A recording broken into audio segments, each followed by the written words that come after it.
All right, this speech is going to be split into two parts. First, I'm just going to show you some of the new things that not all of you may be aware of. One is the Streamline skin. So most of you are using what's called Insight skin. And Insight skin was developed before the machine even existed. And the basic problem was no one had this data.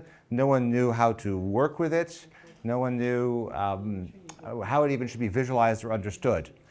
And so when I did Insight Skin, the goal was to try and be as neutral as possible, simply present you the data. And so if the software started to interpret for you, then it would be really me, the programmer, telling you how coffee should be made, and I didn't know. So the skin has been really, really neutral until recently. And the next thing I'd say is Insight didn't get rewritten because I know I was not up to it. I didn't have the design skills. We tried on Diaspora to involve a whole bunch of user interface experts to rewrite the advanced shot editor, and I would say that effort ended up in failure. Everyone proposed things that all looked better, but they all managed to remove crucial things for making good coffee. And one of the rules was we can't make a prettier user interface that makes worse coffee.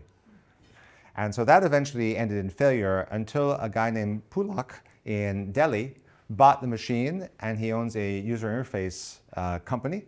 And he rewrote DSX skin and submitted it, and he did this for free. And so what you're looking at here is the last year and a half of Pulak and I working to make essentially everything you need to make coffee in one seemingly simple skin. And I'm not going to go and describe it anymore because I want to cut on time, but I also had an idea, which was calibration. People often complain about flow calibration, getting that accurate. And I had an idea and a shortage of time, and I proposed it to Damien, who turned around and did it. And the idea was, given an espresso, can we quickly show you how to calibrate it? Okay? We lost the scale here, it looks like. But this is the graphical flow calibrator, and it means that you can calibrate your profile simply by pressing a button, and then you press the up and down button until that blue line and the brown line touch. And that's all there is to it. Okay? There is one other thing that's exciting about this, which is it can be by profile for the whole machine.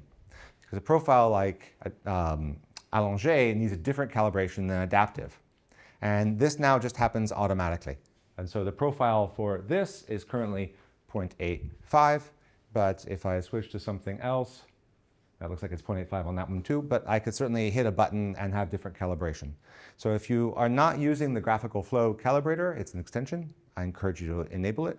It works here, but it also works on Insight and in DSX Skin. So it's in all three of them. Pull a shot, press the button, make the blue and brown lines touch, and you've got per profile calibration. So it makes calibration kind of go away as a problem, and you don't need special gear. I have a question. Yes, go ahead. So does that assume that the water that's coming in and the water that's coming out of the pump should be the same, right? So yeah, so the scale doesn't lie. The scale is able to weigh the water, whereas the blue line is a mathematical model of what we think is happening. And so the blue line is sometimes wrong.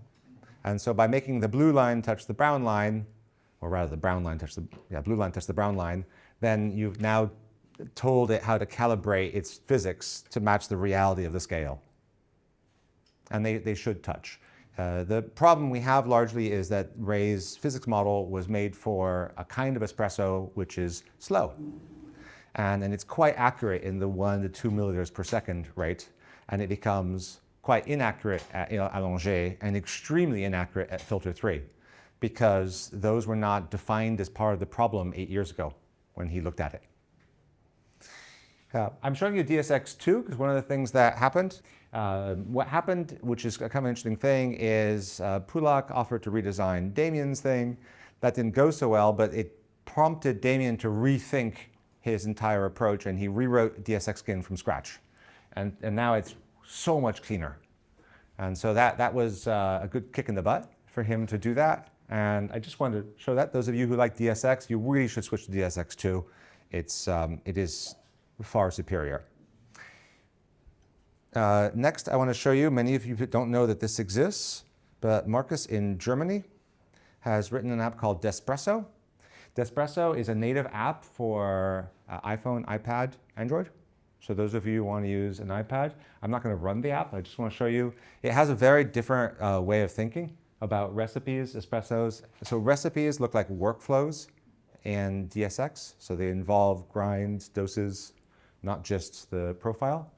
And so I really like it when people don't copy me, because I'm not necessarily right, but also there's just different thinking.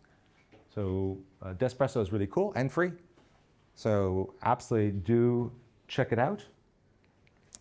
Lastly, on the things that are fairly new is here on profiles. One of the things I proposed on Diaspora is that profiles should get their own user interfaces, so that you don't have to learn how to edit each step and what each step means, but that a profile has a philosophy of coffee making, and it should have controls for affecting its philosophy. And what Damien went and did is he created something called dflow. And dflow is essentially a genericized version of the Londinium profile, where he took the concepts behind it, things like temperature here, but there's a fast pre-infusion, a hold, and an infusion time, and then an extraction. And he's broken that up into simple coffee concepts. And if you change these things here, the profile actually changes. So you don't have to write the profile, right? Which is amazing. And people who use dflow absolutely love the fact that they don't have to be a programmer to vary their profile. And what I also like is Damien open sourced what he did. And it so happens someone did something called aflow recently. And this is in Nightly. And he's got a profile that copies adaptive, but has user interface controls for controlling the adaptive profile. So that's also super interesting. That concludes the what's new this year.